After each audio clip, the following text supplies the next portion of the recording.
आज आपण एक स्टार्टरची रेसिपी बनवतोय, चिकन कोळीवडा। त्यासाठी आपल्याला इथे चिकन घ्यायचं आहे। अर्धा किलो चिकन स्वच्छ धुवून घेतलेलं आहे।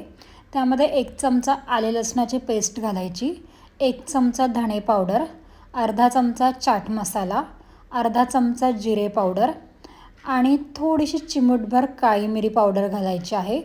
1 चमचा लाल मिरची पावडर तिखट घालायची आहे आणि 1 चमचा Kashmiri red chilli powder colour येण्यासाठी घालायची आहे।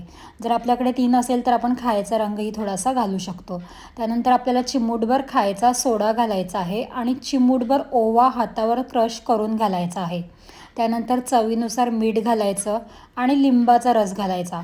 सर्व आता आपण छान एकजीव करून घ्यायचा आहे। सर्व मसाला चिकनला व्यवस्थित लागला पाहिजे।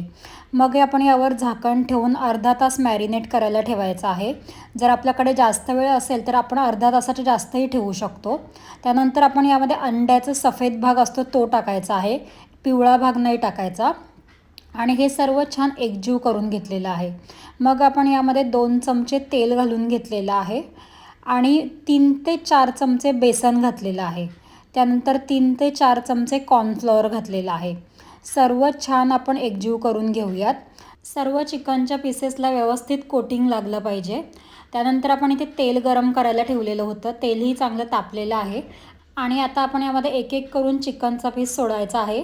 मी इथे 2 बॅचेसमध्ये चिकन तळणार आहे, आधी अर्धं तळून घेणार आहे आणि नंतर दुसरं उरलेलं तळणार आहे। तर आपण चिकन दोन्ही बाजूने 4 ते 5 मिनिटे चांगलं फ्राय करून घ्यायचं आहे आणि त्यानंतर हे चिकन काढून आपल्याला साईडला ठेवायचे आहे। आता दुसरं उरलेलं जे चिकन आहे तेही मी इथे फ्राय करून घेणार आहे आणि हे सर्व चिकन आपल्याला साधारण 8 ते 10 मिनिटे असंच रेस्ट करायला ठेवायचं आहे। त्यानंतर हे आपल्याला पुन्हा फ्राय करून घ्यायचं आहे। आता तेल चांगलं कडकडीत गरम केलेलं आहे आणि त्यामध्ये हे चिकन आपल्याला घालून फक्त 30 सेकंड ते 1 मिनिटाच्या आतच बाहेर काढून घ्यायचं आहे। आता आपलं चिकन चांगलं क्रिस्पी झालेलं आहे।